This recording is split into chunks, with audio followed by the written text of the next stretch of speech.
I do think that moist is the perfect word for an ideal piece of banana bread.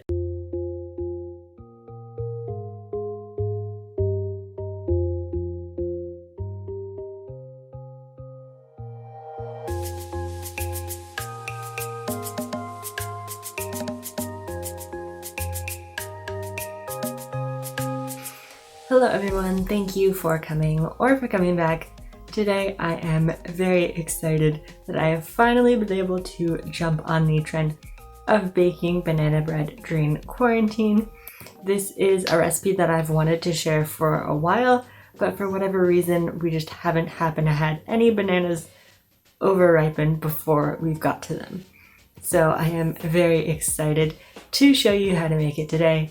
So all the ingredients are listed down below and we can get baking. So the first step is actually an optional one, and that is to toast your nuts. Now my family personally is not a big fan of nuts in their banana bread, but I am, and I'm the one baking it, so I went ahead and added nuts just for myself. These are some coarsely chopped pecans. You can substitute walnuts, or if you are not a nuts person, then you can substitute in some chocolate chips, or just leave it out altogether and have a plain banana bread. But we're gonna go ahead and spread these out on a baking tray and bake them in the oven at 350 degrees for about 8 minutes, or until they smell nice and toasty. Once they are out of the oven, just set them aside to cool while we mix our banana bread base. So we are going to start with the dry ingredients. In a large bowl, you are going to add your flour, baking powder, baking soda, cinnamon and nutmeg, and salt. Go ahead and give that a nice whisk together to combine, and then set aside your dry ingredients. Moving on to our wet ingredients, we are starting with the most important one, which is the banana. Now, the key to good banana bread is old bananas.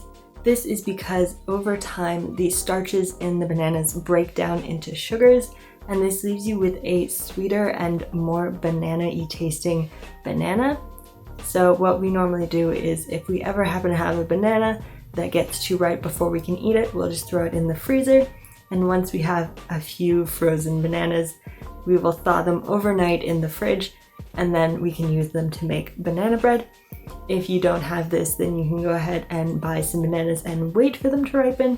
But you can also cook your bananas in the oven at 350 degrees until they are nice and ripe, and use those for banana bread.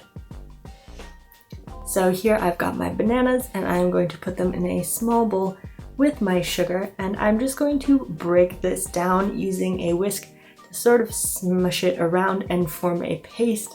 I like to combine these two first because I can get it nice and smooth so that you don't get any chunks in your banana bread. The sugar just really helps to be sort of a grit to help break down the banana pieces. After that is all mixed together, you can add your eggs and oil and whisk once again to combine.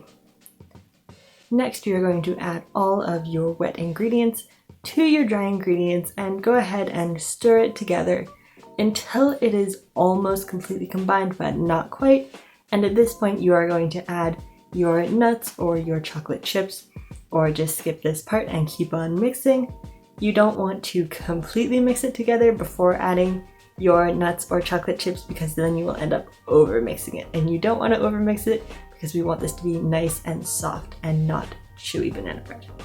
Once it is all mixed together, go ahead and pour your batter into a parchment paper lined loaf tin, and this is going in the oven at 350 degrees for about an hour. Once you think it is done, make sure it passes the toothpick test. So just put a toothpick in the loaf near the center and make sure it comes out clean with maybe crumbs on it, but no runny batter or anything like that. Once it is baked, I like to take it out of the tin to cool and leave it on a cutting board or a wire rack.